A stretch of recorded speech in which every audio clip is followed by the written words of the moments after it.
So good morning, good afternoon, and good evening depending on where you are.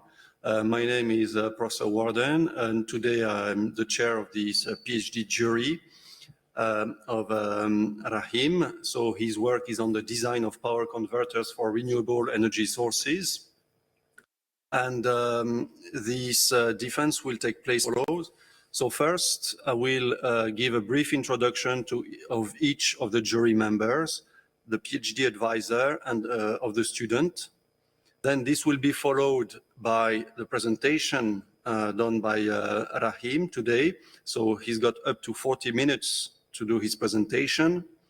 This will be followed by questions and answers for up to an hour. So the organization of this Q&A session will be as follows. First, the jury, and within the jury, the external jury members will be asking their questions.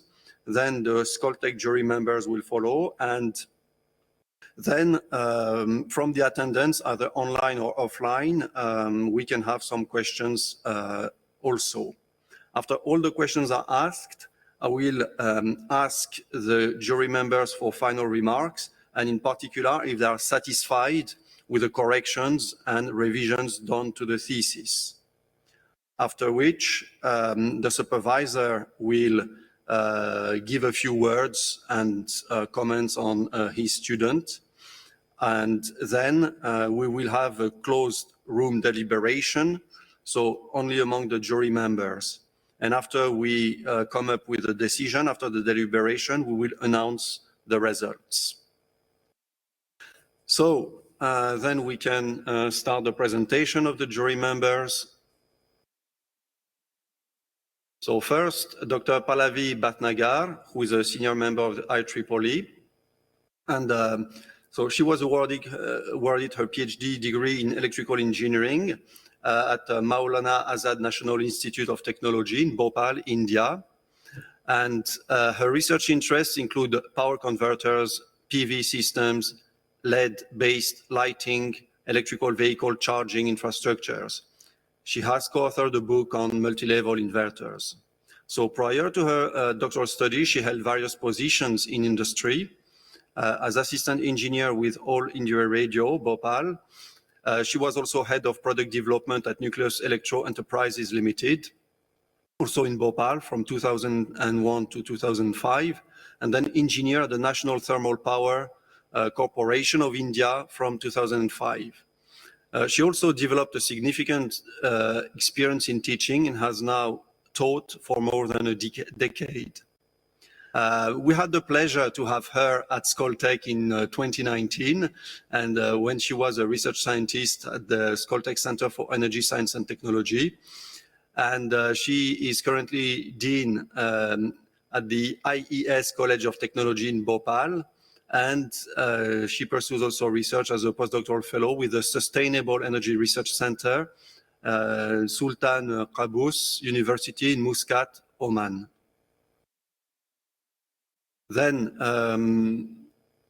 our next jury member is Ramiro Velázquez, who is full professor at the Faculty of Engineering of Universidad Panamérica in Mexico.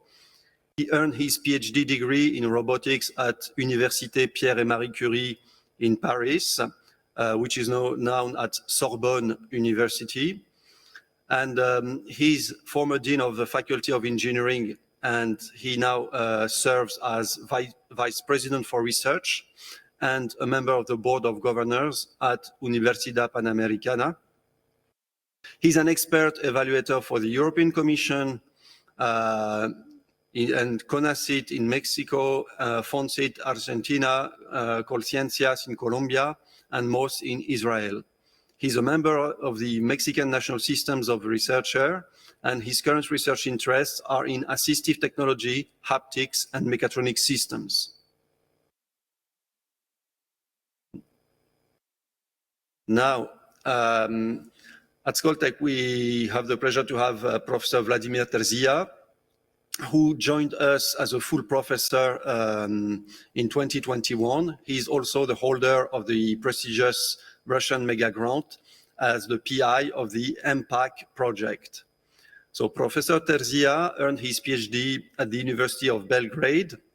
And after this PhD, in the period from 2000 and 2006, he worked for the company ABB in Germany. So his academic career has combined both academic research and industrial applications, which resulted in a substantial amount of research grants. Professor Terzia has a distinguished research career with extremely high number of citations, so high impact, which is measured with his impressive H index. And he's also editor-in-chief of Elsevier's International Journal of Electrical Power and Energy since 2015, and this journal is a Q1 journal. So Professor Terzia is also a Humboldt Fellow and IEEE Fellow, a visiting professor in 2 universities in China, at Tsinghua and Shandong, and also at the University of Belgrade, University of Malaya, and DTU in Denmark.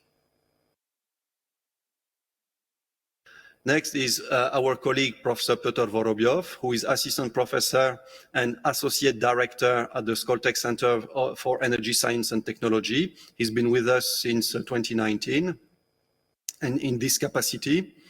So Professor Vorobyov received his PhD degree in theoretical physics from the Landau Institute for Theoretical Physics in Moscow. Then he was a postdoctoral researcher at the MIT at the Department of Mechanical Engineering.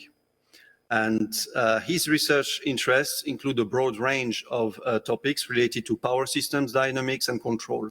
Low-frequency oscillations in power systems, dynamics of power system components, multi-timescale approaches to power systems modeling, and the development of plug-and-play control architectures for microgrids. Next to me is sitting Professor Yelena Gryazina, who is assistant professor also at the Skoltech Center for Energy Science and Technology since 2017. So she is a graduate with honors from MIPT, the Moscow Institute of Physics and Technology, and she earned her Candidate of Science degree from the Institute of Control Sciences at the Russian Academy of Sciences. And there she participated in joint projects with, for instance, CNRS in France on robust and adaptive control of complex systems, new Monte Carlo-like methods in control and applications with information technologies, and signal identification and estimations methods for cognitive radio wireless networks. Also then in a frame of collaboration with Politecnico di Torino in Italy. At Skoltech, Professor Gryazina's research focuses on the development of computationally efficient methods for analysis and optimization of power flow solutions and optimal power flow. The exactness of convex relaxations for optimal power flow, direct methods for transient stability assessment, and also advanced strategies, including model predictive control for microclimate control in indoor environments. So, and last but not least, Professor Gryazina has been the Energy Systems Master's Program Director since 2018. So my name is Henny Warden. I'm Associate Professor at the Skoltech Center for Digital Engineering. I'm a PhD graduate from Heriot-Watt University in Edinburgh, Scotland. Have been involved in different and various projects in condensed matter physics, energy efficiency, thermodynamics, some quantum physics and physical chemistry, and more recently biophysics. And I joined Skoltech now almost 6 years ago to work on the project Integration and Control of Heat and Power Systems with Variable Loads, which was funded by the Next Generation Skoltech MIT program. This is where I had the pleasure to meet my colleague Professor Gryazina and my colleague Professor Vorobyov. So at Skoltech, I endeavor to develop my research with a consideration of use, principally working on energy conversion physics and systems modeling. And I currently serve as a director of the Skoltech Engineering Systems PhD program and chair of the Skoltech Educational Committee. Now I turn to the supervisor, Professor Ibanez, who received his engineering degree from the Technical National University at Buenos Aires in Argentina, and his PhD degree from Universidad de Navarra in Spain. So he has an extensive experience, 15 years of experience in electronic design, mostly in laboratory activities. He worked as an electronic designer in the National Commission of Atomic Energy in Argentina, and he was a researcher in the field of power electronics from 2008 and 2016 in CEIT at the University of Navarra in Spain. He has participated in several European, national, and regional projects related to power electronics. In those projects, he designed, developed, and tested several DC-DC and DC-AC converters for energy storage and electric vehicle applications in the range between 1 and 100 kilowatts. Currently, he leads the Smart Grid Laboratory. His research field is mainly power converters for grid and electrical vehicle applications, and particularly grid-forming inverters, resonant and multi-port converters. His articles are published in leading international journals and at conferences. At Skoltech, Professor Ibanez teaches 2 courses on power electronics and smart grids. So last but not least, our PhD candidate today, Mr. Rahim Samanbakhsh. So he completed his bachelor degree in electrical engineering at the University of Shamsipur, Tehran in Iran. Then he received his master's degree in electrical engineering, specializing in power electronics at the University of Zanjan in Iran. His master thesis was on the design of multi-level converter for renewable energy sources to control power in grids. During his PhD at Skoltech, Mr. Samanbakhsh focused on developing new topologies for power converters in the application of renewable energy sources.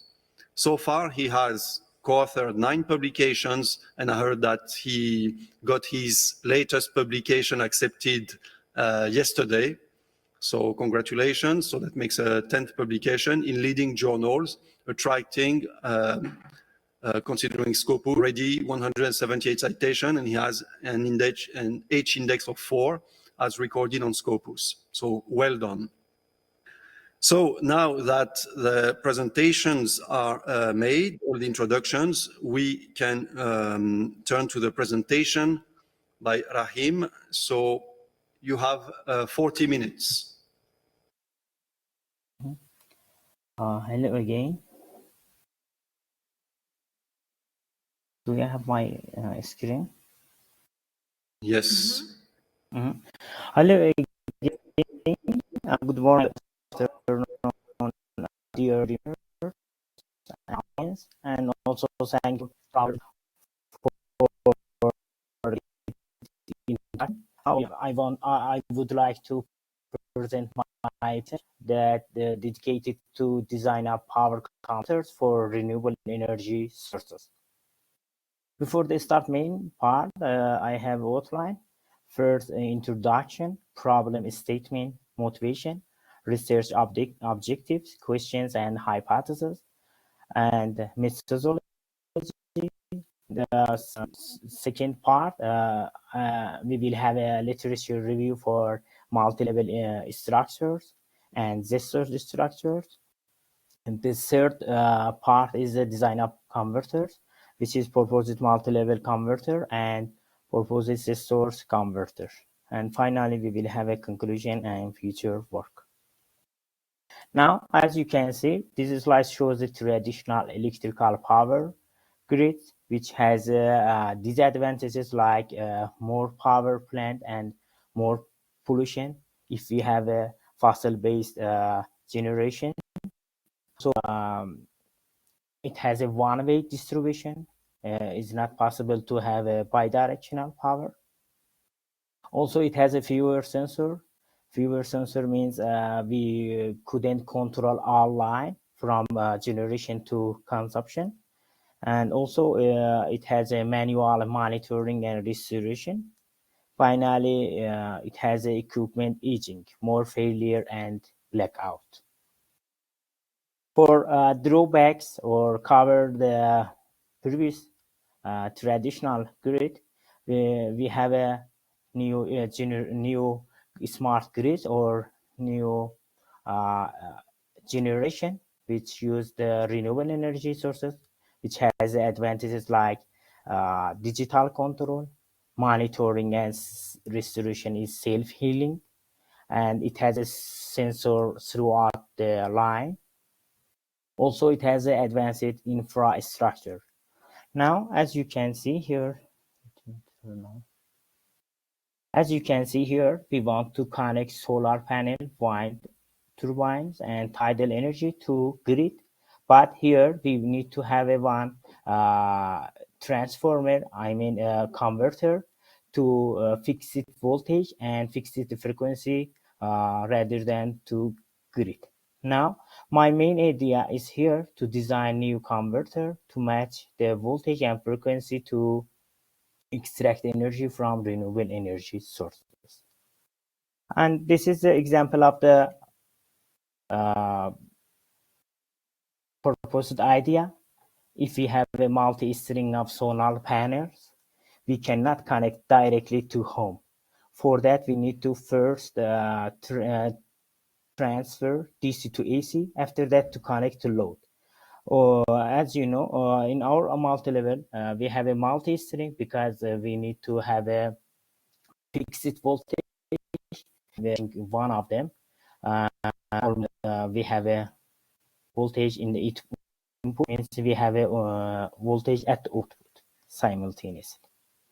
Now, what is our research objectives, questions, and hypotheses about the questions?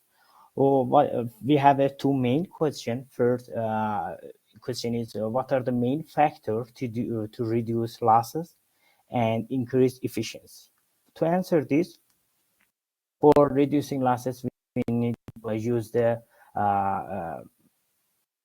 reduce the conduction losses or also switching losses. If we reduce the conduction and switching losses, due to that we can increase the efficiency of total converter. In the second question, how does a new topology will impact the cost of installation? As you know, the topology uses component. If we reduce this component, it means we can reduce the cost of installation.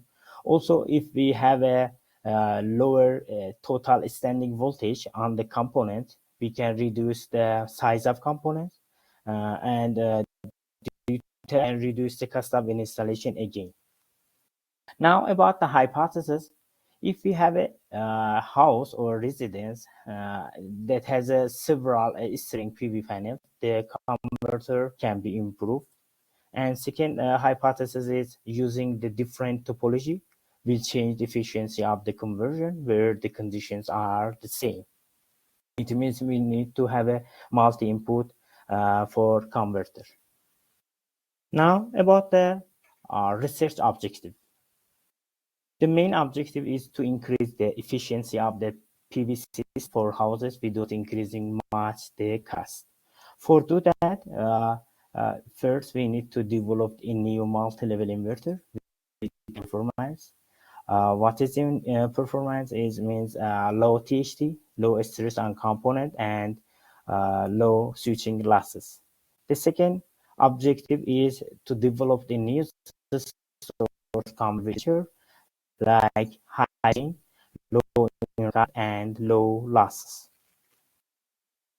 Now, what is my methodology or how I came to my idea? My idea.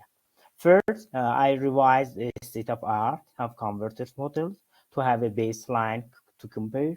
Second, based on these drawbacks of the state of art converter, I proposed a novel design to overcome the state of art, and then simulating and art finally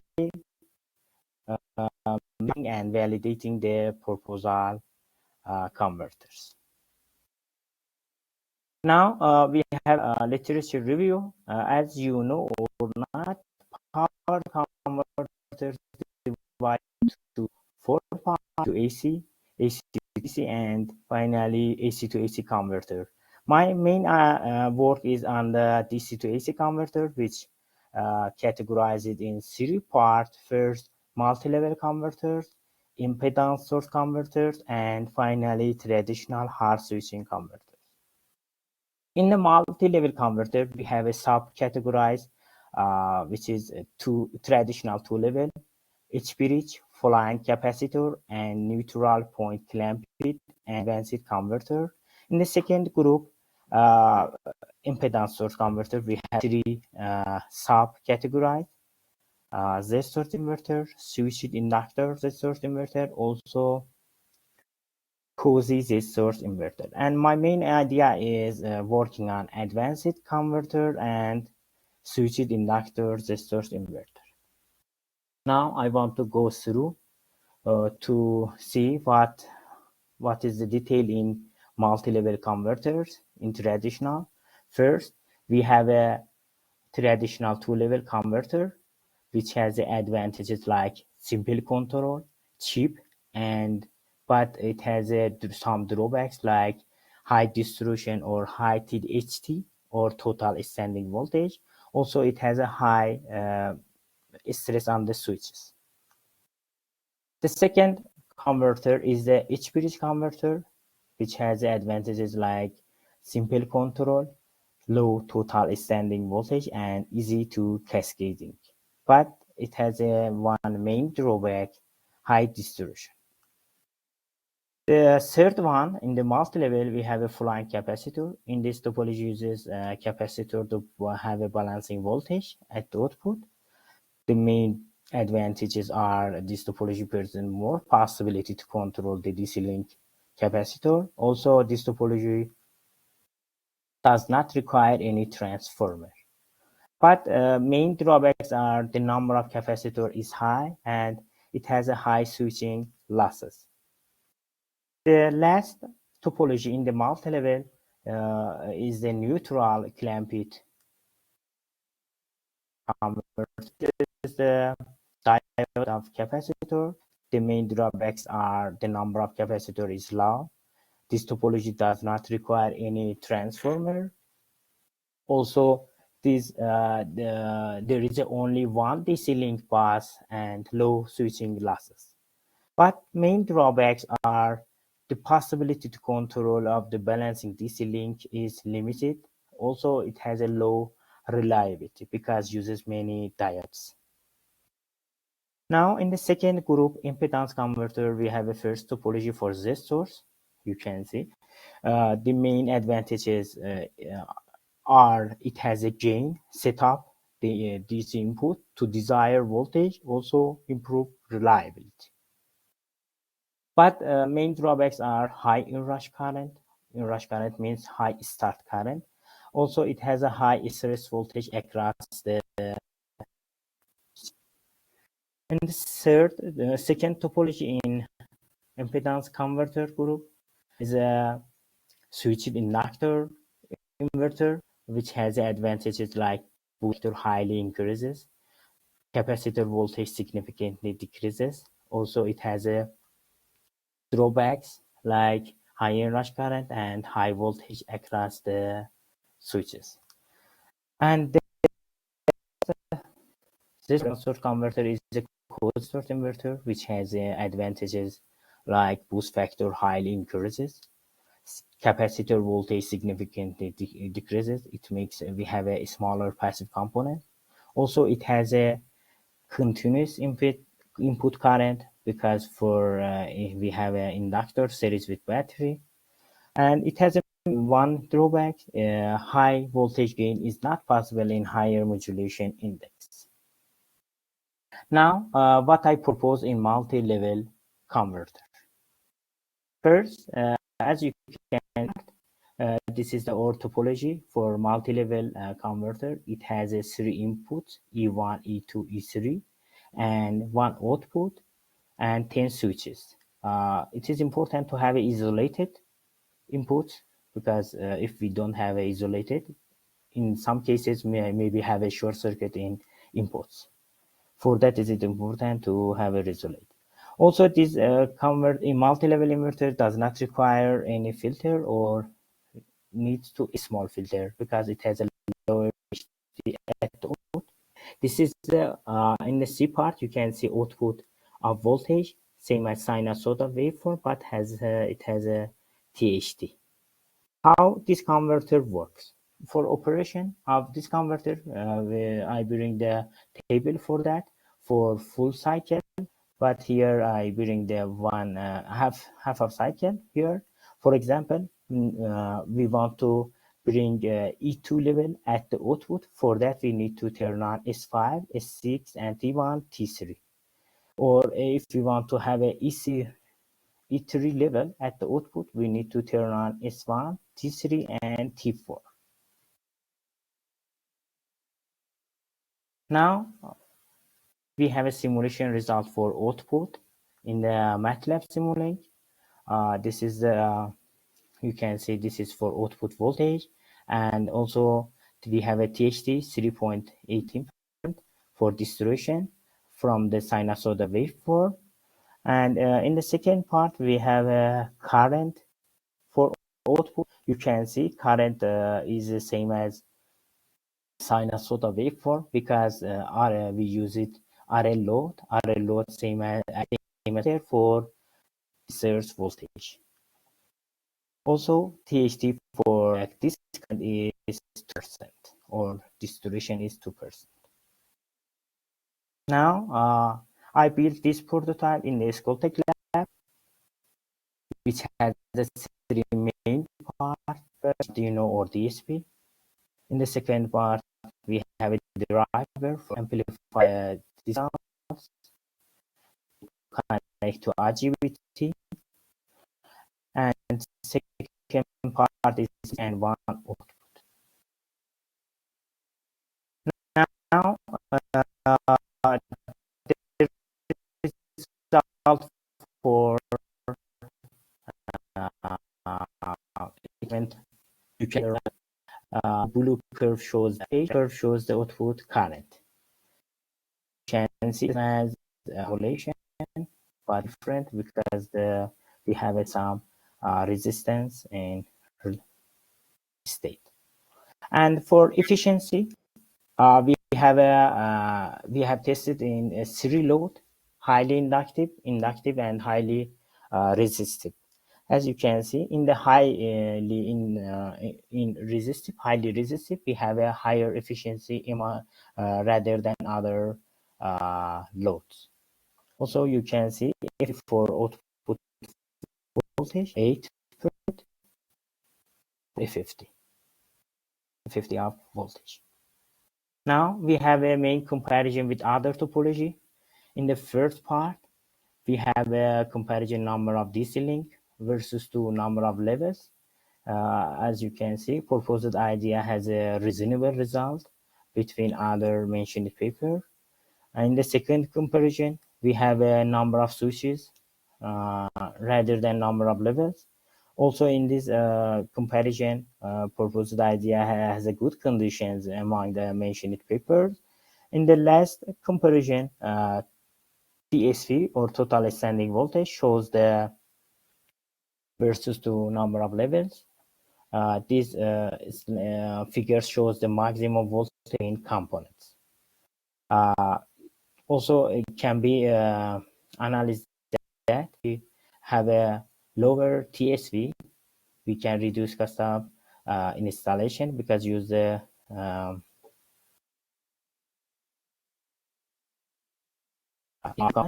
and lower or cheaper components.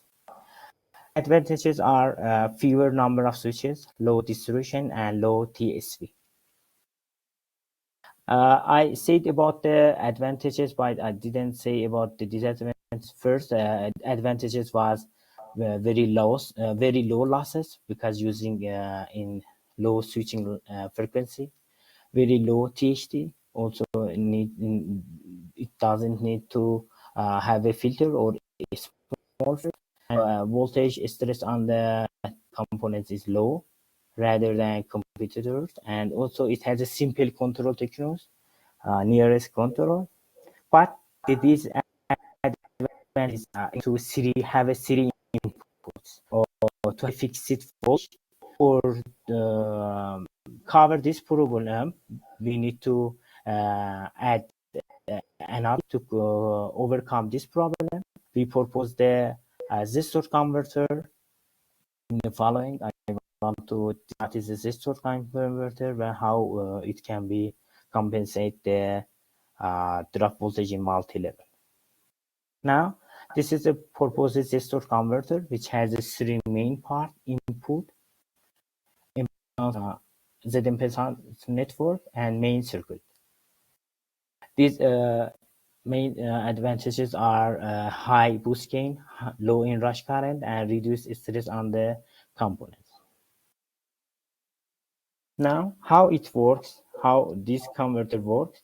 For working or for analyzing this converter, we need to first short circuit at the output and non-short circuit or short through or non-short through. In the short through, we inject power V into this network, and in the non-short through, the PWM works and we can extract energy from Z and V.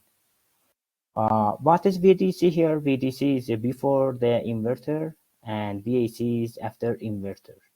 VAC is M multiply B multiply VN over 2, and M is modulation index and B is boost factor. As you can see, the function of boost factor is here to finding VDC. Now we have a simulation results for output voltage and current. In the A part shows the output for voltage, PWM works. Or in the second part, IA load, you can see current is smooth than voltage because, as I mentioned before, load acts same as filter for current. Also, I built this prototype in Skoltech Lab, which has a 4-part controller, driver stage, and three inverter and Z network. As you can see, this is the experimental result for output voltage and output current, which is same as simulation result, but a little different for the drop voltages. Now we have a comparison part for the source topology. As you can see, from the A part shows the boost factor versus the modulation index. If we increase the modulation index, we proposed idea has a higher than other cheaper. Also, in the second comparison, shows the active switching voltage stress on devices rather than boost factor. Also, in this figure, if we increase the boost factor from 0 to 14, proposed ID has a lower stress rather than other papers. Now, the final comparison is the efficiency comparison. Proposed idea has a reasonable condition among the other mentioned paper. It means we can extract the energy from renewable sources with minimum losses. Now, what is conclusion and future work? About the conclusion, first, a large literature review has been done and main drawbacks were detected. Particularly, almost all of them, all of the converter uses output filters, which are bulky and expensive. Due to that, I proposed a new inverter which can work without filter or a small filter, with a small filter, and one video has a high efficiency. And after that, I had a simulation, experimental validation for my new converter. The second main part is as some drawbacks were detected in proposed in multi-level techniques, an auxiliary low power restore converter were proposed, which has a high efficiency, high gain, and good controllability. Then combining both systems has a good, reasonable or good regulation at the output voltage, and also it has a high efficiency, good high efficiency that can be obtained. Also, for that, I had a simulation and experimental validation for proposed system. Now, why I want to combine this topology, as I mentioned, multi-level has some drawbacks. For overcome these drawbacks, I need to series or cascade this topology, which can be reach advantages like high boost gain, low stress voltage on components, and low inrush current, and low THD at the output voltage. Also, I simulate the combination of two ideas. First, I consider the E1 is a PV panel. We have a drop voltage in one of the PV panels, E1. Drop voltage is from 40 to 5 voltage. Consequently, we have a drop voltage in output of multi-level from 253 to 224 voltage. And simultaneously, or meanwhile, we need to increase the voltage by this source, by controller. As you can see, this controller acts very fast, which uses a PI controller for outer closed loop from 58 to 87 voltage. But as you can see, all voltage in the all time is fixed at 311 voltage. This is important to have a fixed voltage in the load. Now, I published 8 papers, 5 papers in journals, and 3 papers in conferences, which I was presented 2 times in China. And also, I would like to thank from jury members for their valuable and expert and decent comments. And also, I have a great thanks from my supervisor for his support, encourage, and motivation to finish my PhD thesis. Also, I would like to thank my family, and especially my wife and friends who support in all processes during the day. And thank you for attention. Thank you very much, Rahim, and nice presentation within the 40 minutes. So that's very good. That leaves some time for discussion. So we may start our questions and answers with the external jury members. So who would like to start with the questions? So Pallavi, Ramiro. Yeah. Yes, Pallavi. Yes, please. Please go ahead, Pallavi. Ladies first. Absolutely, ladies first. Thank you so much. Rahim, can you please go to your presentation, slide number 33? Which page, sorry? 33. 33. Oh, okay. Yes. Can you please explain this? Go to the previous slide on 32, slide number 32. Mm-hmm. Yes.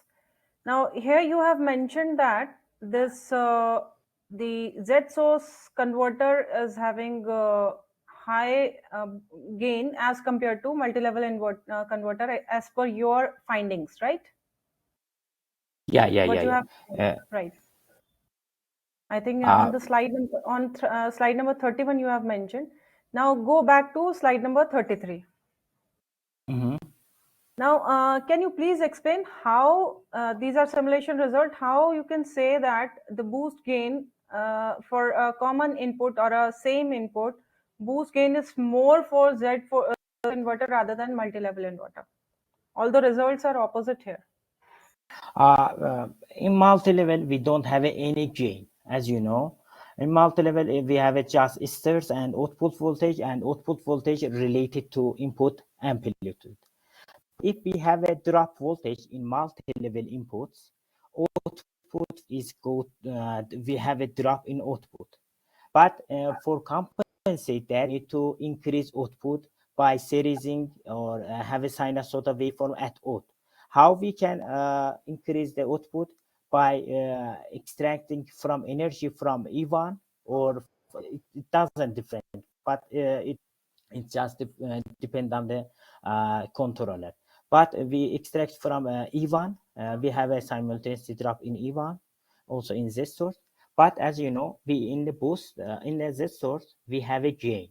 If we have reduce the output voltage, I designed a PI controller. We have a reference controller for output voltage. I put the reference controller at 311 voltage. After that, PI controller increase the voltage of the No, Rahim, source. my question is, in both the cases, like for multi-level inverter and for this Z source inverter, your input is same, right? 40 volt. Here I use the E3, but here it depends on the what is your question? Your question is I used E1 for both of them, multi-level and Yes, Z source. yes. Here I used the E3 level. And what is E3 E3? level. How much is E3? What is the magnitude of E3? Sorry, Like simulation I used result. yeah, I used E1 here, wrongly connected. I did E1 Z source in the simulation, but here connected. But it's not different so many because we have a gain in Z source. If we have a higher voltage, the D can act buck boost converter. As you know, in the Z source we have a buck and boost simultaneously. Also, we can reduce the Rahim, output voltage Rahim, simultaneously. please go to slide number 33. My simple question is this even common to both the inverters for multi-level inverter and Z source inverter, or you have used separate sources of different magnitudes here? Because this simulation result is indicating that the gain is more for multi-level inverter, and yes, this topology usually have higher gain as compared to Z source inverter. Yeah. I use this source just for a little compensate. I can use it in a higher gain. But in this simulation, just to show what happened when we have a fluctuation. Here, I showed fluctuation result. Yeah, I can use. Also, I will send you after defense. We can use in higher gain in the this source converted. Yeah, you are right. But here, I use it to just a small compensate of the multi-level. Yeah. Right. Okay. Thank you. Now, please switch to slide number 20. 20. No. Okay. Here. You have compared number of levels with number of DC links. Can you please explain this figure A again for me? Here, first one, yeah. Yeah, this one. Number of DC links and number of levels. This is comparison in theoretical, mathematical, but it means if we have a cascading this topology, we can reach, for example, 20 level with low number of inputs. No, like what is this figure telling us the story? Like if we increase the number of levels, the number of DC links will increase. Yeah. If we increase the number of levels, it means if we have a higher stage of cascading, it means higher number of inputs. But if the number of DC links increase, that means on the source side, you can increase the number of sources, right? Yeah. DC link sources, you mean? Yeah, exactly. DC link sources would increase. So for the proposed topology, this is indicating that the number of DC links which we can use using this proposed topology are less as compared to the one like CHB and H-bridge topology. So isn't it a disadvantage for your topology? Uh, No, I think it is advantages. Just Ha, this is at disadvantages, but we have some other comparison. Yeah, as you mentioned it. Also, we have a B part and C part. We cannot decide exactly in one comparison. Yeah, but as you can see, the difference or differential is very low. In some cases, we can neglect or omit this comparison with, as you mentioned it, papers. Mhm. right. Mm, now go to slide number 21, please. 20, One. Yes. 21. Yes, 21.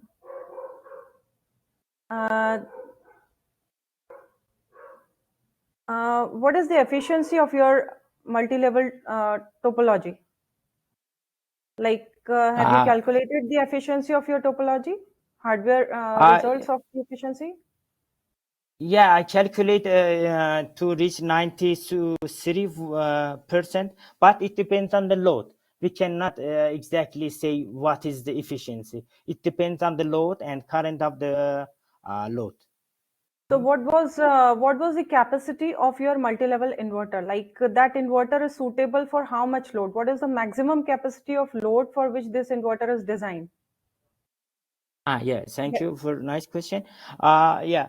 Uh, Again, we need to in designing the capacitor, we need to designing considering the fluctuation at the output voltage. But if we have a large fluctuation, or if we have a higher current at one, we can discharge capacitor fast. For do that, we need to increase the capacitor of the input.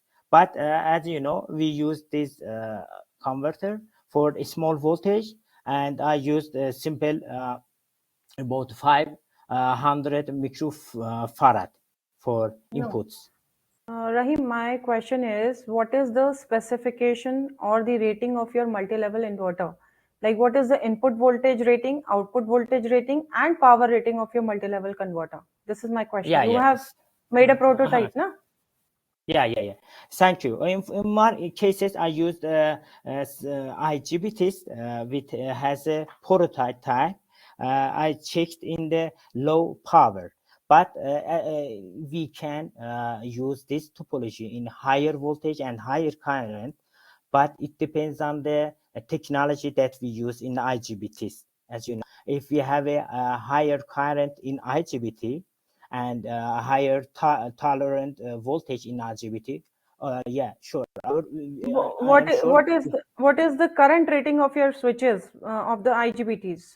What is the Yeah, I maximum used load which maximum is 20, 100, 20 ampere for average current to uh, switches.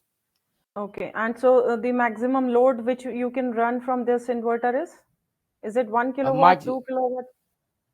yeah, no, I use it lower than 1 kilowatt, but I think it can be to near to 5 kilowatt. 5 kilowatt. And what is the input voltage rating of your inverter? Like DC, you are giving DC to that inverter. So what is the highest Yeah. input voltage? I used DC sources, but as I know, it has a limitation for current. For each one has a 6 ampere.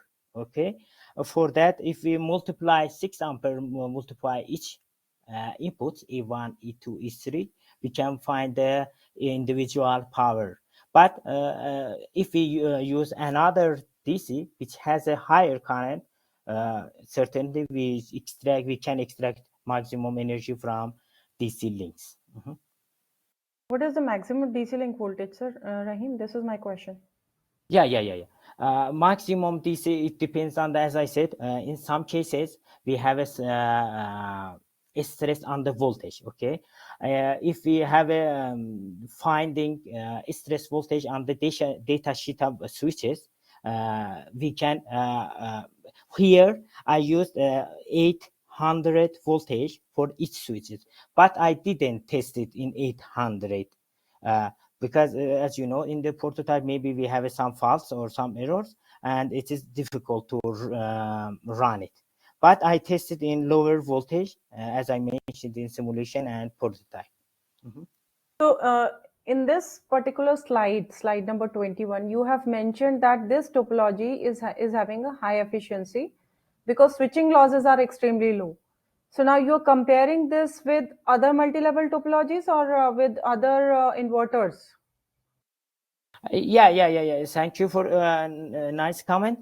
It is better to write here. We have a lower transient in the switches. I mean, yeah, I write here wrongly, but it is better write lower transient. If we have a lower transient, it means we have a lower losses in switching. Yeah, you are right. It needs to paraphrase. It is a 15 level multi-level inverter. Am I right, Rahim? Right. 15 level. So if it is a 15 level inverter, how many switches are used here? How many IGBTs are used? 10 switches I use. 10 switches. So do you think 10 switches running at 50 hertz, they have a total switching losses less as compared to any other 2 level, 3 level or CHB type of topology? Yeah, as you can see in that cases or traditional converter, we have a large THT. We want to use multi-level to have a low THT and to not use a large big filter. If we compare that, we need to bring a large filter in traditional converters, and the cost will increase. So have you tested your hardware on any, what was the DC source which you used?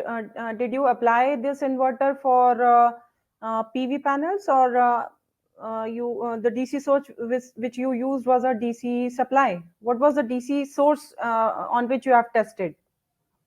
Yeah. I used in DC supply PV panels. I didn't test it because in most cases PV panels has a fluctuation in voltage. But I first even was the as I wrote in the thesis, even was the 12 and E2 was 42 and E4 is 48 voltage. Okay.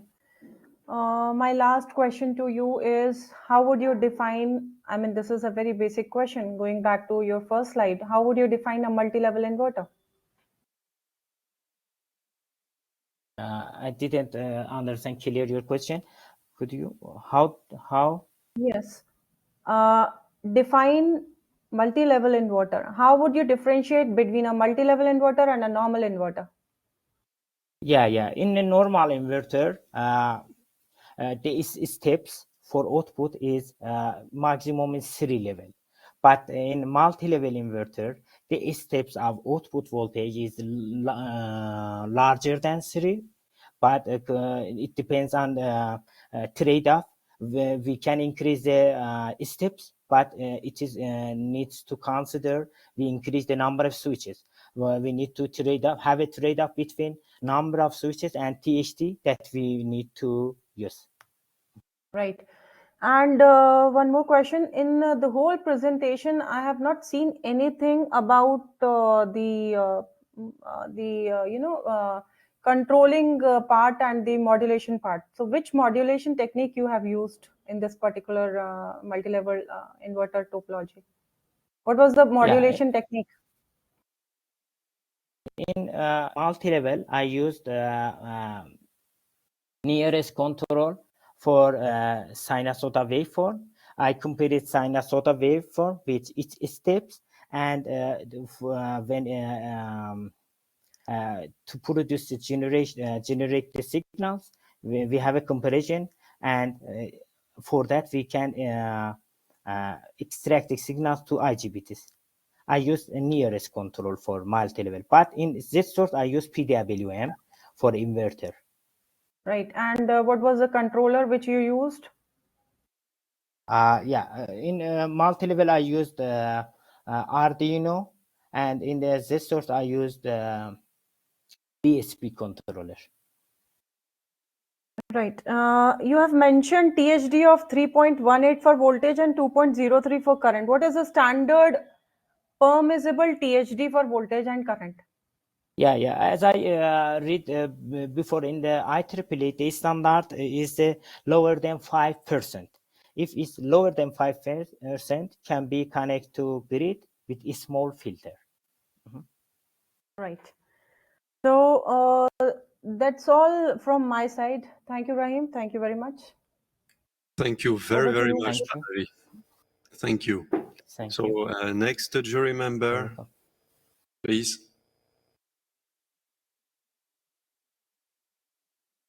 Ramiro. Thank you, Henny. Okay, Rahim, first of all, I want to start by congratulating you for your PhD thesis. I found it very pedagogical, in particular the summarizing tables where you detail all the architectures. I found them very helpful, especially for designers. Also, I want to congratulate you for the excellent outcome in terms of publication, and this goes by extension to Federico and of course to Skoltech. I want to ask you my first question. Okay, so in your slide 21, we can see a comparison of the number of switches against the number of levels, 21. right? Sorry, 20. can you go that one? That 20. one. Okay, yes, and 20, yes. So there we can see several plots comparing, for example, the middle one, the number of switches versus the number of levels. Okay, so your thesis, we understand that we're looking for a sinusoidal wave as precise as possible. Of course, we are going to reconstruct them, and then we are kind of using some samples. I want to ask you, there we can see architectures that go up to 40 levels, 50 levels. You have proposed a 15 level. How much levels do you think it's enough to have a good representation of this sinusoidal wave for your application? Thank you for the nice question.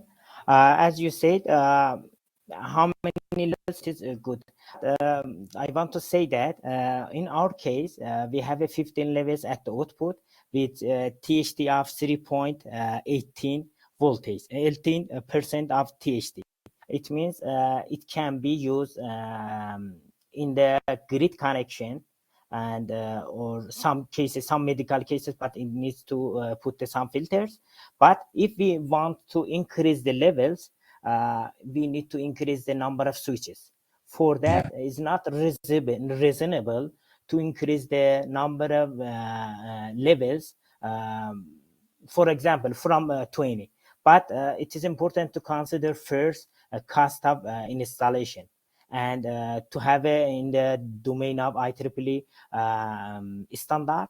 Now we have a standard for that. That is the lower than standard IEEE, which can be connected easily to grid. But I plot this figure to show what is the advantages rather than other paper. In most cases, most cases, we cannot use in, for example, 40 level. Yeah, 40 level is good, but is not reasonable in the cost. Just this figure shows the advantages, not reasonable to product. Okay, thank you, Rahim. Also, I was wondering, well, you discuss in the page 116 in your thesis. Okay, let's, you don't have to show it. I was wondering, it was not clear for me why some switches demand more current. For example, S3, S4, T1, T3, and T4. I think it lacks some discussion over there. Here, let me show you here. Yeah. Yes. Let me explain more here. Consider we have a purpose topology here. Yes. Now we have a 3 input. E1, E2, E3. Okay. Now we want to, we have an input DC. We need to extract sinusoidal waveform. How we can extract sinusoidal waveform?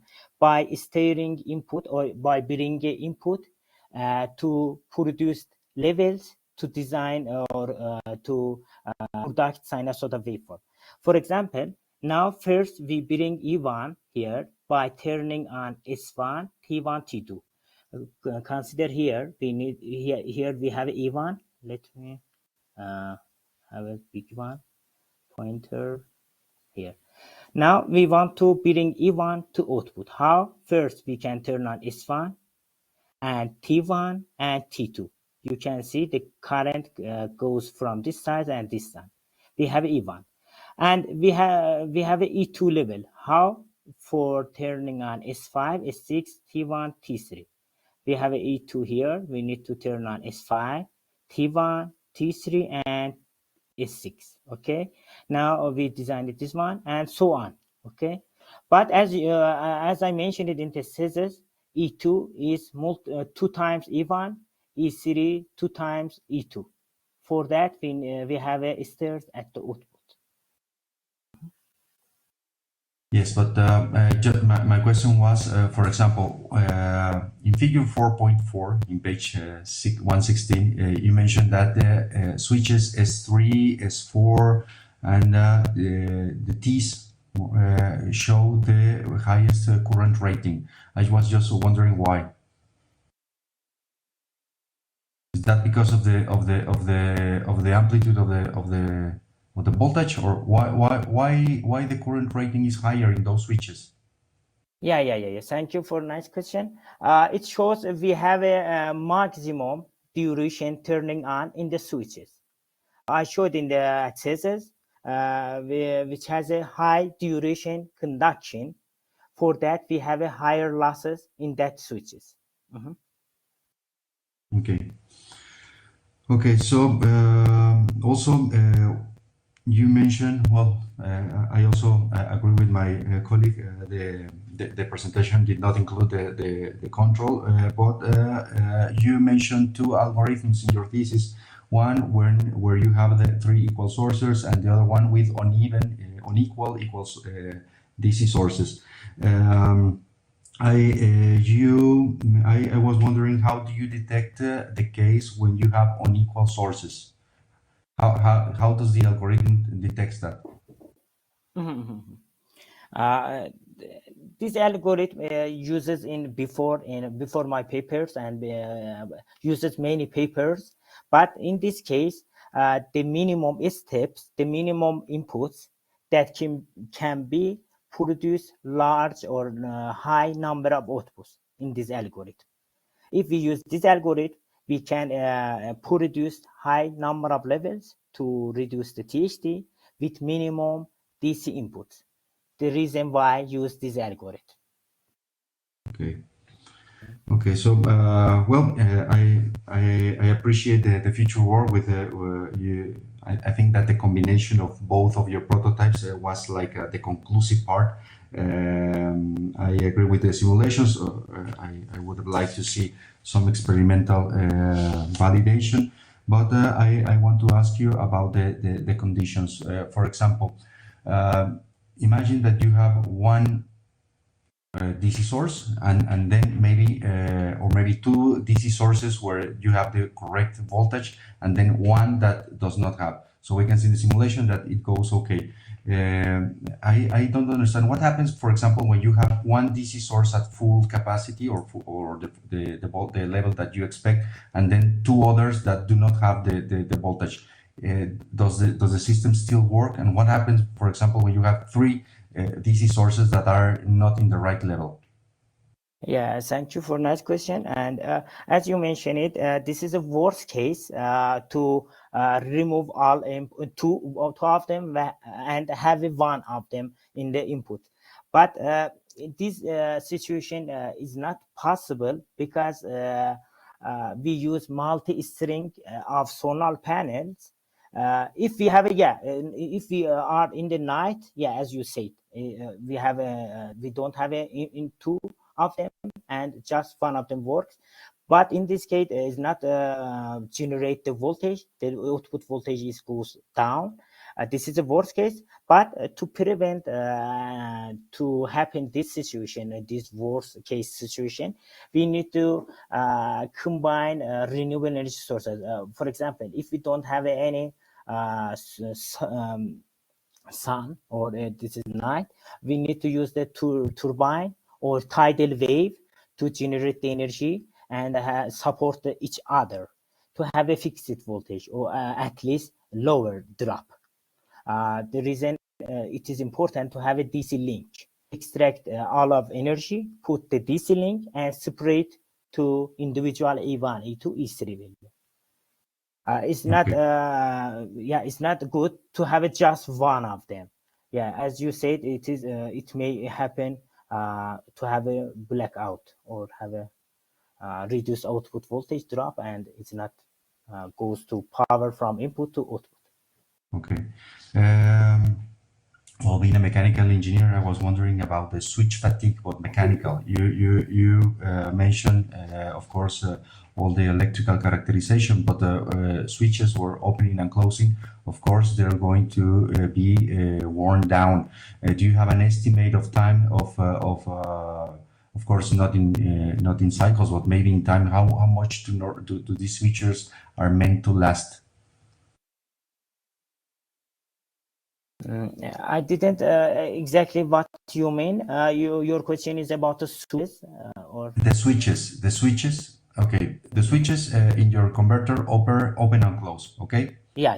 So being a mechanical element, they are going to be fatigued. They're going to experience some fatigue, right? Mechanical fatigue. Yes. Do you have an estimate of time of lifetime of switches? Yeah. We have lifetime for switches, but in the just prototype, we need to design to work. But for lifetime, we need to give to industrialize, use high techniques, high technology for switches. As you said, fatiguing mechanics is same as losses, switching losses in our switches. Okay, if we have many fatigues in mechanics, it broke, and I think. But in IGBTs, maybe have a failure in switch and also maybe short circuit or open all the time. Yeah, it is important to consider switching losses. But in most cases, it is reasonable. It has a reasonable time for working. Okay. Just one last question, Rahim. You mentioned all over the thesis about the cost, a competitive cost of your prototypes. But at the end, I was wondering how much is this cost or how it compares with the current solutions. I mean, 1/2, 1/3. What can you say about this? Of course, we're thinking about maybe an industrialization. A prototype cost is maybe not enough to compare. But what are your final thoughts on this? Thank you for question. For comparison, I didn't realize what happened in the industry, but let me bring the comparison part first. As you can see, for example, in the C part, you can see the TSV or total standing voltage or maximum voltage across the switches. If we reduce or has a lower total standing on the topology, it means we can use cheaper technology, we can use lower size in technology. Due to that, we can estimate that our topology has a lower cost rather than mentioned paper. Okay. Thank you, Rahim. That's all my questions. Congratulations again. Thank you. Thank you so much. Thank you very much, Ramiro and Rahim, for the answers. So now we will turn to the Skoltech jury members and those who are online. So Professor Teresia, Professor Vorobyov, if you... Okay, this is Vladimir.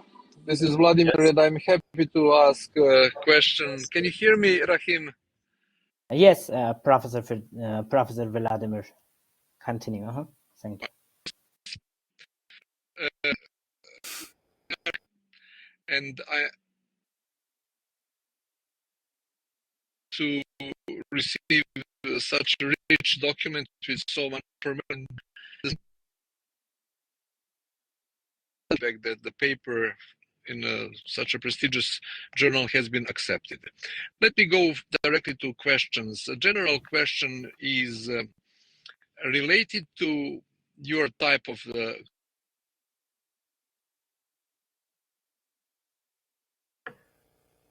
Sorry, Vladimir? I lose the voice. Yes, Vladimir, we lost you. Hello?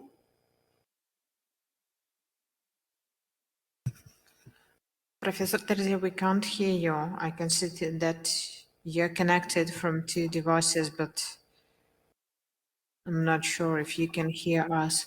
So maybe at the moment, I can ask our chairman to allow another jury member proceed with the questions. Yes. Professor Vorobyov. Yeah, if that's okay, so that Vladimir maybe can ask questions after me. Yes. Okay, so Rahim, well, first of all, I would like to say that it was very interesting for me to read your thesis. Power electronics is not my kind of direct area of expertise, but it's adjacent to my area of expertise, and I enjoyed very much reading all these things about advanced converters like these multi-level structures. One of my biggest questions, I actually had this question in my comments to your thesis, but I just would like to return to it here. If you show the slide, one of the first slides, I think it's number 3 or maybe 5, when you have these 3 inputs and the voltage. Next. No. 3 input. About the multi-level, yes? About the, oh yeah, it's probably the 3rd slide in this multi-level section. No. The next. When you have inputs and you have this, this one. This one is okay. Okay. Yes. Yeah, okay. So what we see here is that you have 3 independent inputs, DC inputs to your converter. And then from these 3 inputs, you are trying to build these multiple output voltages as we see at the diagram. So my question in my comments to your thesis was that assuming that you are connecting 3 completely independent sources to these inputs, yes, the available power output at each source can be completely different. Yeah. And so what happens when these powers change? Do you have to readjust your voltages on each source somehow?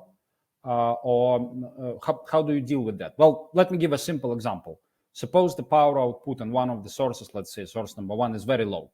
The available power output, like, is very low, almost 0. Do you have to change a control somehow to deal with this fact? Because obviously, if you use this source, you cannot draw current from it. Yeah? Because the available power is almost 0. So what will happen to the operation of your converter? Thank you for a nice question. I tested before in the simulation. For example, if we remove the one of them or have a lower voltage, the steps goes down, and it means we don't have again 50 levels. The output goes to, for example, 7 levels. In the output, it means the power of output will reduce, and also the THT of output will increase. As I mentioned, this is the one of the drawbacks of this converter or multi-level converters. We need to have a multi-string PV panel or DC link which has connected to simultaneously. So just a minute. My question is a bit different. So what I was asking is that, again, do I understand it correctly that you can regulate the input voltage on every source completely arbitrarily, the way you want it? Like we E1, have a control on switches just here. We don't have any control on power. We have a control Yes. on switches. But each of the DC inputs is it's actually coming from some source, and it's actually some kind of a DC-DC converter behind that. Yes. Yeah, exactly. So do I understand that correctly? That you can absolutely arbitrarily choose the way you want each of E1, E2, and E3. Just the way you want it every time. Is it correct or not? It depends on the algorithm that we implement that. But in this case, that we write this algorithm here. Let me. Here in the table, we write this algorithm for designing. As you mentioned, this is a nice comments for future work. We can change the algorithm according to input voltage. Yeah, but this algorithm doesn't. It just takes whatever the input voltages are. Yeah. And just works with them. So what I was. Okay. So in this case, let me assume again that the input voltages are fixed. And you are fixing them by like controlling those DC-DC converters, yeah? And then the power that is coming from each source is actually determined by the availability of power at this source. Yeah? Suppose now that one of the sources is a PV plane, and this PV is shaded, so it's kind of like almost zero output. And so you keep controlling your converter. But you obviously cannot draw a lot of current from this source. Let's say it's source number 1. So what will happen to your converter? Will it increase the high harmonics because the current should go up and down whenever you change the step? Or what will happen? How would you provide the output of the power under this fact that your source number 1 doesn't actually have any capabilities to produce any power? Thank you again. Yeah, as you mentioned it, if we reduce E1 to at least go to 0, it means not we E1, don't have a not E1. Not E1, P1. E1 is the same; it's voltage. But Yeah, you don't P1. have power available. Okay. But P is multiply E multiply to current. Yeah. Yes. If we don't have a P1, it means we don't have a current at the output of the E1. Okay. Yes. It means we have a drop voltage in the E1 simultaneously. Yeah, we don't have a power. It means we don't have any current. If we don't have a current, it means arbitrarily goes to 0 or drop voltage at the E1. For do that, the steps of the output goes to down. It means okay, that's okay. I mean, we can continue this, probably discuss it separately because, I wouldn't agree that E1 is going to go to 0 because E1 is governed by your preceding DC-DC converter, and I can always tune it in such a way as to keep E1 almost constant. So, okay. Let me, So let me put some comments about your question. If we limit E1 or goes to, for example, 0, it means we don't have a current.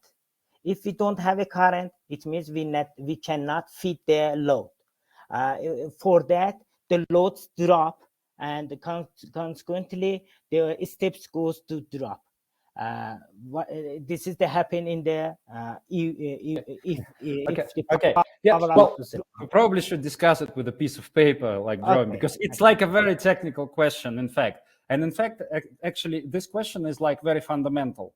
This is mathematical, like, when it's physical. So you just think, okay, what if? Yeah. Okay, so I have another question which relates more to your like thesis. I think you didn't show some of the formulas, of course, on your presentation. So I commented on one of your formulas in the thesis when you calculated inductors and capacitors of your Z converter. Like standard in power electronics, when you calculate inductors and capacitors based on your current and voltage ripples. The problem is that those formulas that you presented, they contain the parameter D, for which I asked, is it operational dependent? And you said yes. What that means is that probably those formulas, they should be read differently. So they don't determine you inductors and capacitors, because that would mean that you have to change inductors and capacitors as you operate, yeah, which is nonsense. Yeah, exactly. But what they do is once you fix the L and C, they determine how the current ripple and voltage ripple depend on your operation. And then if you have some limits on your current and voltage ripples, what you can do is you can say, okay, D changes in that range, and then you can plot the needed inductors and capacitors for that range, and then you choose the one that corresponds to acceptable performance for the worst case scenario. So probably, yeah, exactly. If this is the logics, the way if this is the correct logics, the way I understand it, probably it's kind of like better to explain it. It's a very nice point, in fact. I mean, it's a bit unusual because typically in power electronics you say, okay, L equals something over delta I, yeah? And that determines you the size of L. And here you have to consider the range of operating conditions, and then you determine L as to satisfy all your constraints under any worst case scenario. And this is kind of a nice thing. So I think that's it on my part. Thank you very much, Piotr, for this discussion. So Thank you very much for nice comment. Next jury member, Professor Griazina. Hello, Rahim. Hello, Professor. Well, I have a couple of questions, though I'm not an expert in power electronics. However, I would like to ask a few things, like from general perspective. So can you open slide 28? Well, we had this kind of conversation at the seminar, but let me get back to it again, because it's still not quite clear. So like in general, in your thesis and in your presentation, you demonstrate some experimental curves and some curves that are the result of modeling, I guess, right? Right. And what about particular these figures? Are they somehow model-based, driven some, I don't know, considerations, or they are experimental? Thank you for nice question. This is from the extracting from model. This is from the mathematical models, not experimental. Yes. Okay. Now it becomes clear why you compare different structures, different architectures that were not reproduced in the lab, but you have some, I don't know, curves. You have some models of these devices that allow you to provide these curves, right? Okay. And I believe there are much more in your thesis, so in presentation and in thesis. Could you comment about this model actually? So was it you who developed the model, or well, they are like well known and well distributed? Can you comment on that? The models that helped you to produce these figures. Yeah. Thank you for first. I use the small signal for extracting these models. A small signal in power electronic for designing the converter. We need to go to a small signal. I mean to consider all states when switches in are in on a state or off a state. After that, we can extract the transfer function for that. Also, after finding the transfer function, we can easily find what is the output for changing the, for example, modulation index, or for changing the stress voltage, or for changing the D, or and so on. Okay, so like, are you talking about Simulink models then, or? Yes. In the also we have a Simulink model. Also we have a small signal model in power electronic. Okay, so small signal model, you mean equations, right? Yeah, equations, same as circuits Yeah, that we you have. have analytically driven like transfer function Yeah, and exactly. extract all the, okay, it's clear for me now.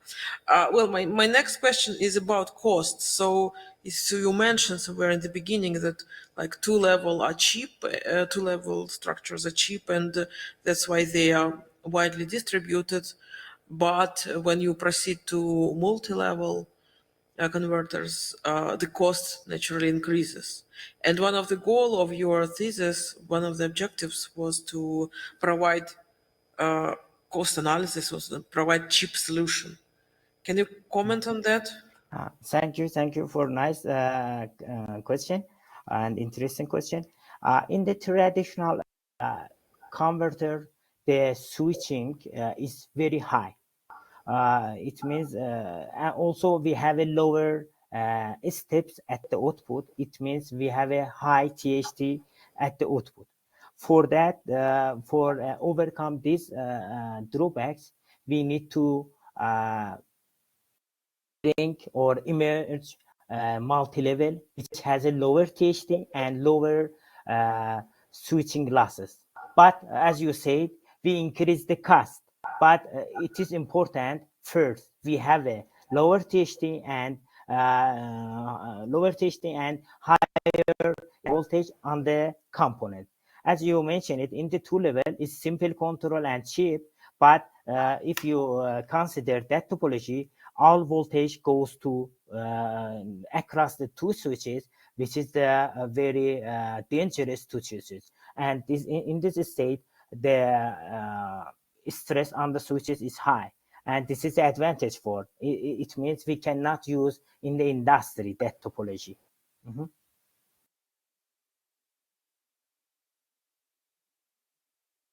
Sorry, I didn't get why it cannot be used in industry. Yeah, because it has a higher stress voltage on the switches. It means the reliability goes down when we have a higher stress. It means we need to design high switches, high technology.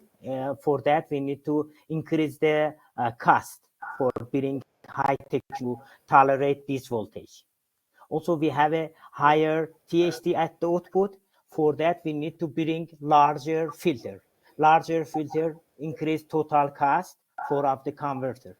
This is the reason that Yeah, the multi-level converter. let me reformulate, and then you'll just check if I properly understand you.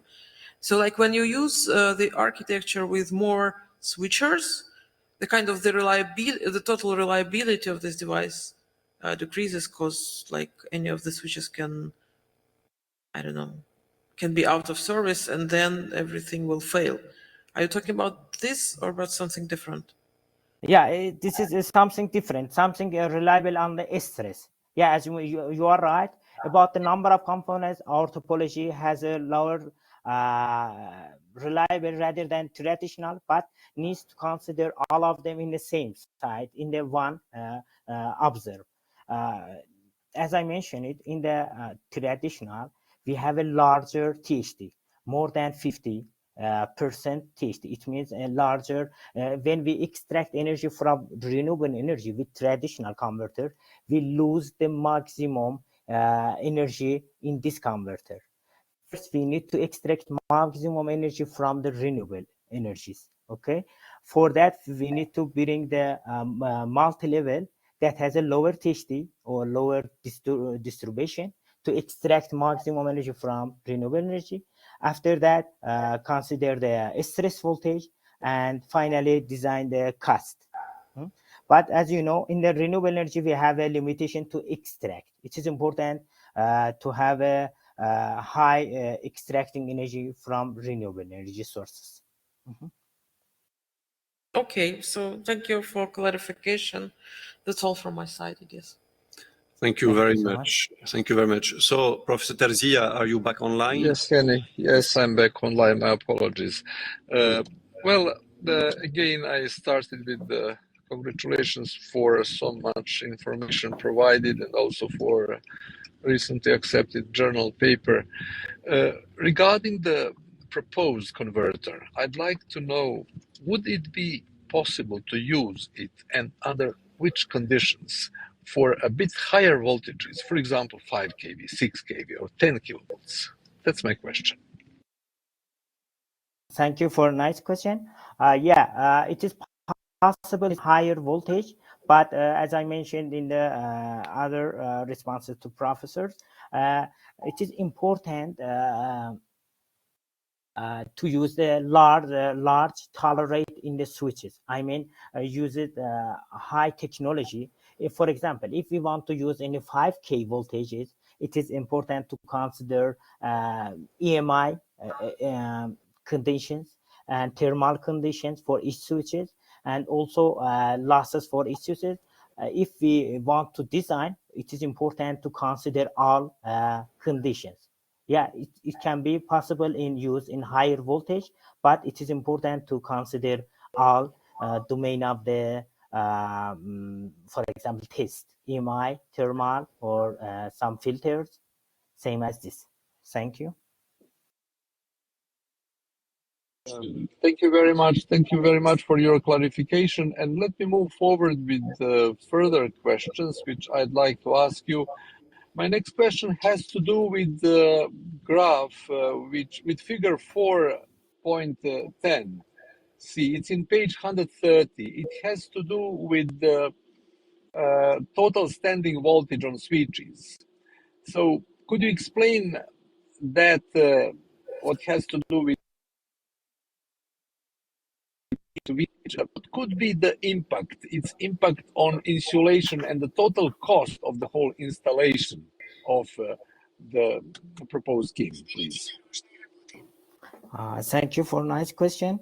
Yeah, this figure number figure 10 4.10 and part C shows the total standing voltage rather than other mentioned paper. This shows that if we have a lower total standing voltage on devices, it means we can use the lower or cheaper components or low reliable components in our technology. It means it has a due to reduce the cost of installation. It has a directly relation with cost of installation. Thank you. Well, all right. So that what has to do with costs, I think that should be further evaluated. So one last question in general terms: why Z converters? And what is, again, it's a bit as a very general question: why Z converters, and what is the reason to go for them instead of going for these traditional, which are known to me, what means multi-source converter, for example, type of converters, please? Thank you. The reason why bring the Z source converter is that it has a gain. I mean, I mentioned it, if we have a drop voltage in one of the inputs for multi-level, the output level or output voltage goes down. For compensate, we need to have a Z source converter which has a gain simultaneously to compensate this drop voltage to have a fixed voltage at the load. This is the reason why I use this source converter. Thank you. Okay, thank you very much, Rahim. And last but not least, was changes in your dissertation. Thank you. You're welcome. Thank you very much, Professor Terzia. Thank you, Rahim.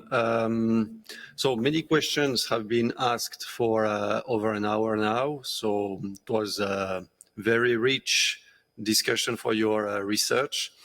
I will try and avoid dragging this Q&A session, and I will simply have, let's say, a very practical question, which is related to what other jury members mentioned. It's about the cost, it's about the implementation.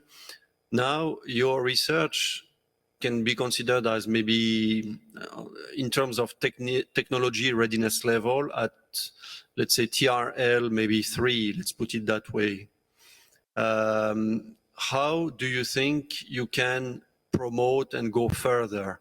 Because there are many steps to develop further this, while there is a big need. I mean, the need is huge to have, let's say, improved technologies for the penetration of renewables in power grids. So some people think there is an urgency. So how can your solution, even if it has a few drawbacks, how can it be pushed forward?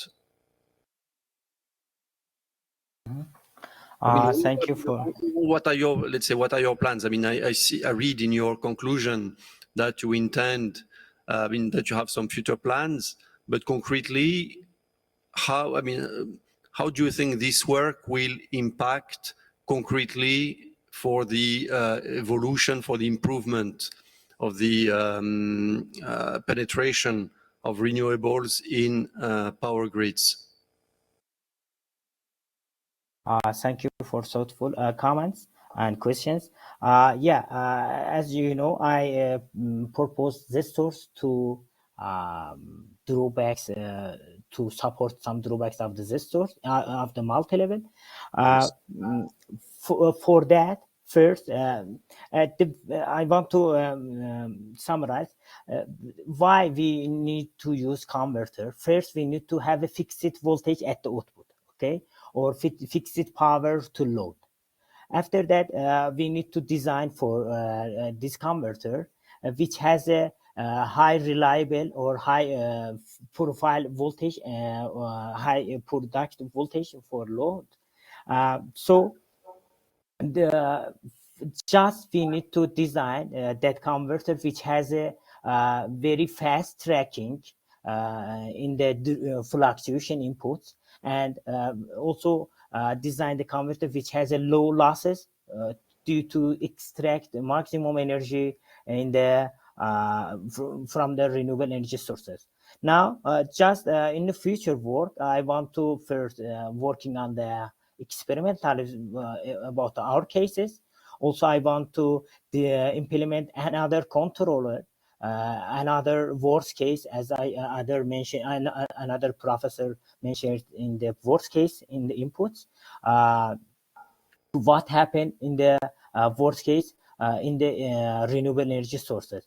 First, my step is work on the experimental, then working on the controller, and have a validating with other topologies.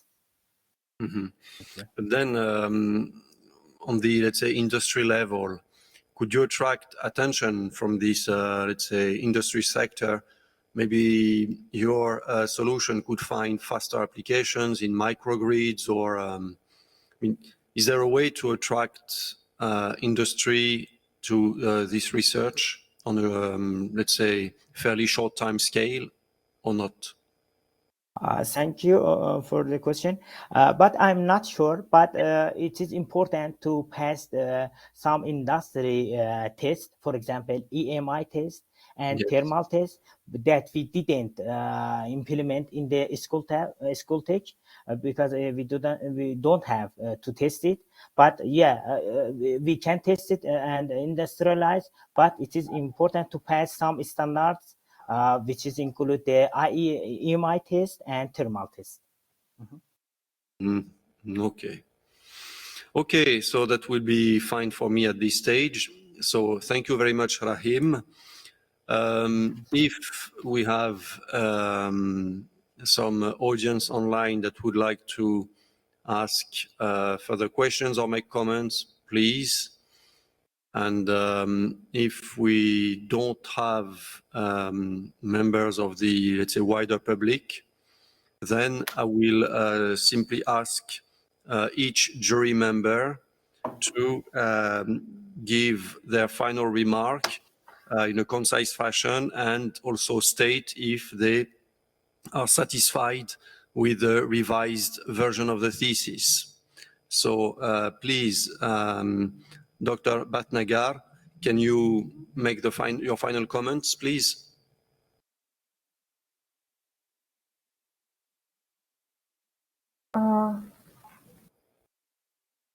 Yes, I'm satisfied with the revision part which Rahim did. I have asked so many questions, so many comments on the thesis, and to my satisfaction, they are all up to they are up to my satisfaction. So I am okay with the revision part which I have mentioned. Thank you very much. Thank you very much. Now, Professor Velasquez, any final comment and your comments also in particular about the final version? Yes, I think that Rahim has submitted a high quality research work. It addresses original contributions relevant to the field of power converters. And I think that this work demonstrates a mastery of the subject and his skills in power electronics. I have reviewed the final version with the changes. I'm happy with them. And I appreciate that my remarks were taken into consideration. So that would be my final thoughts. Thank you very much. Professor Terzia? I'm personally very pleased with all answers given by the candidate, what is demonstrating also his capabilities to discuss the topic. And as I already mentioned, I was pleased with the final revised version of his thesis. Thank you. Thank you very much. Professor Vorobyov? Yes, I'm also quite satisfied with all the answers, and I enjoyed very much the discussion. So, yeah, no further comments. Okay, thank you very much. Professor Gryazina? Yes, I'm satisfied with the answers and with the manuscript. For the final version of the manuscript, I think it was really very long and tough discussion, and Rahim demonstrated himself as a professional researcher. Good. Thank you very much. So now it is this special time of the thesis defense when the supervisor has an opportunity to say a few words about the students he supervised. So, Professor Ibanez, please. Well, I will be short. I'm happy with the research from Rahim. I think he decided to explore a quite difficult area because there are hundreds of different topologies, and to find, let's say, a better one nowadays, I think is quite tough. Anyway, he came with this idea of shifting and playing with the switches.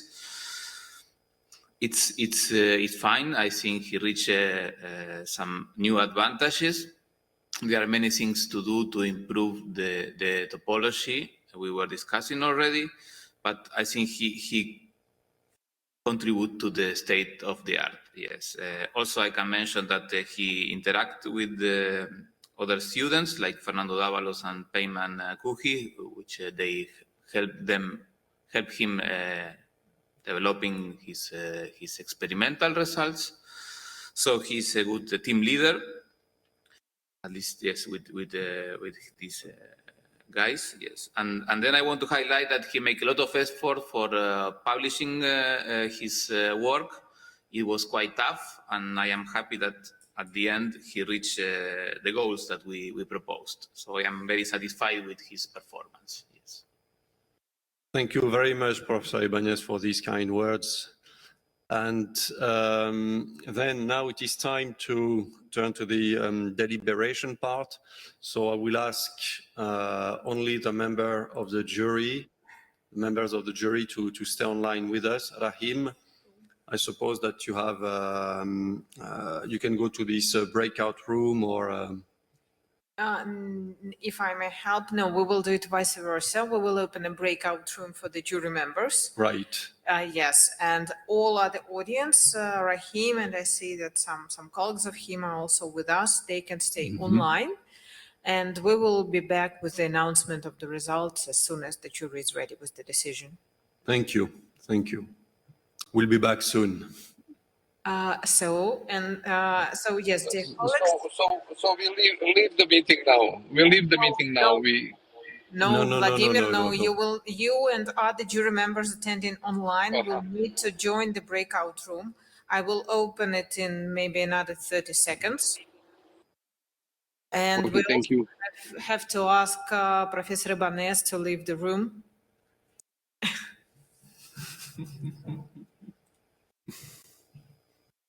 So the suspense is high. We're waiting for your supervisor, Rahim. So, Rahim, I'm extremely pleased to congratulate you on your achievement.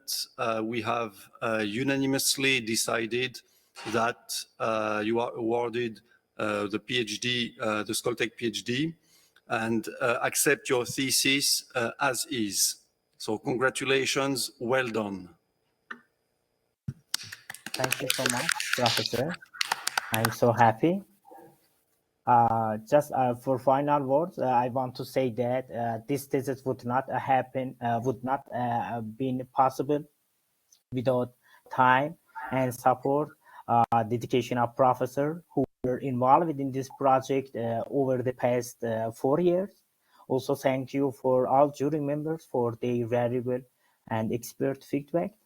And finally, I'm grateful beyond words to my dear family, especially my wife and friends who encouraged and inspired me not just during the PhD journey, but always. Thank you so much. Thank you very much, Rahim. And then thank you also all the jury members. That was very nice to work with you. I was impressed with the level of details you went into, and that provided a very good defense, and that shows the quality of the work that Rahim did. So I'm very, very happy with this PhD defense, and all the work was done by everybody. Thank you very much, dear jury members. Thank you. Thank you all.